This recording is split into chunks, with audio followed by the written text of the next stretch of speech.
বন্ধুরা, কখনো কি ভেবে দেখেছেন কেন কিছু মানুষ প্রতিদিন একই ২৪ ঘন্টা ব্যবহার করেও সফল হয়ে যায়, আর অনেকেই দিন শেষে আফসোস নিয়ে ঘুমাতে যায়?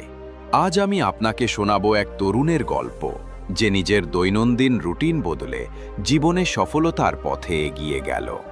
এই গল্প শুধু গল্প নয়, বরং আপনার জীবনের জন্যও হতে পারে নতুন এক শিক্ষা। সকাল। দিনের শুরু আমাদের গল্পের নায়ক সায়েম। মাঝারি পরিবারের ছেলে। তারও স্বপ্ন ছিল বড় কিছু করার, কিন্তু তার জীবন ছিল অগোছালো।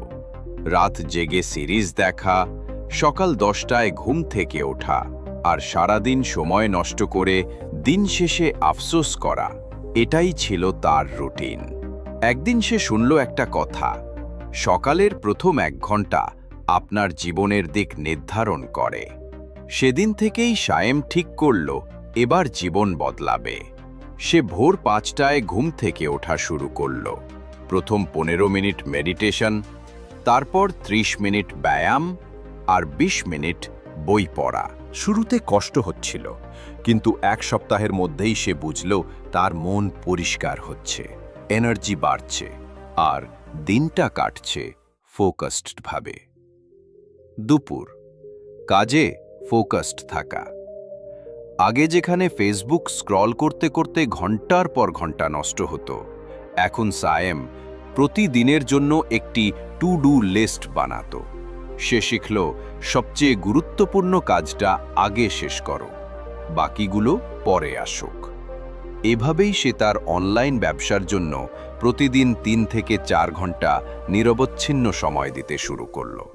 আর এই ছোট্ট পরিবর্তনই তার জীবনে বড় পরিবর্তন আনতে লাগল। সন্ধ্যা। শৃঙ্খলার পরীক্ষা। বন্ধুরা যখন আড্ডায় ডাকত, সায়েম যেত না। সে জানত প্রতিদিনের ছোট ছোট ডিসিপ্লিনই তাকে আলাদা করবে। সে বুঝেছিল সফল মানুষরা না বলতে জানে, কারণ তাদের প্রতিটা সময়ের দাম আছে। এই না বলার অভ্যাসই তাকে ফোকাসড থাকতে সাহায্য করল। রাত। দিনের হিসাব। দিনের শেষে সায়েম তার ডায়েরি খুলে বসত। আজ কি শিখল, কি করল, কোথায় ভুল হলো, সব লিখে রাখত। এই ছোট্ট ডায়েরি হয়ে উঠল তার সেরা শিক্ষক। প্রতিদিন সে আগের দিনের চেয়ে ভালো হতে লাগল। শেষ বার্তা বন্ধুরা, সায়েমের গল্পটা শুধু তার নয়, এটা আমাদের সবার গল্প হতে পারে। সকালে আগে উঠুন। প্রতিদিন অন্তত 1 ঘন্টা নিজের উন্নতির জন্য দিন। গুরুত্বপূর্ণ কাজগুলো লিস্ট করে করুন। আর দিনের শেষে নিজের অগ্রগতি লিখে রাখুন। মনে রাখবেন, সফল মানুষরা জন্ম থেকে আলাদা নয়, তাদের আলাদা করে তোলে তাদের প্রতিদিনের রুটিন। তাহলে আর দেরি কেন? আজ থেকেই শুরু করুন আপনার সফলতার যাত্রা। ছোট্ট পরিবর্তনেই আসবে বড় সাফল্য।